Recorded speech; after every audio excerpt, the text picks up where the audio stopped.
ഓരോരുത്തരും മരണപ്പെട്ടാൽ ആ മരണസ്ഥലത്തേക്ക് മലക്കൾ വളരെ പെട്ടെന്ന് വരും. പത്രക്കാർ റിപ്പോർട്ട് തയ്യാറാക്കുന്നത് പോലെ വല്ല ആക്സിഡന്റോ ഇൻസിഡന്റോ നടന്നിടത്തേക്ക് പത്രക്കാർ ഓടി വരുന്ന പോലെ മലക്കൾ വരും. എന്നിട്ട് റിപ്പോർട്ട് തയ്യാറാക്കും.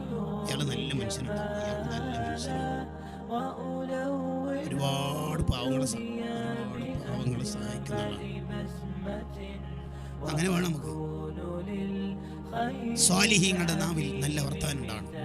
അപ്പോൾ ഒരു സംശയം ഉണ്ടാവും ഒരാൾക്ക്, എന്താ അയാളുടെ ജീവിതത്തിൽ കുറേ തെറ്റുകുറ്റങ്ങളൊക്കെ ചെയ്തത് പണ്ട് സംഭവിച്ചതൊന്നും ആർക്കും അറിയാത്തതുകൊണ്ടാണ് നാട്ടുകാർ നല്ല പറയുന്നെങ്കിലോ ഒരു സംശയം.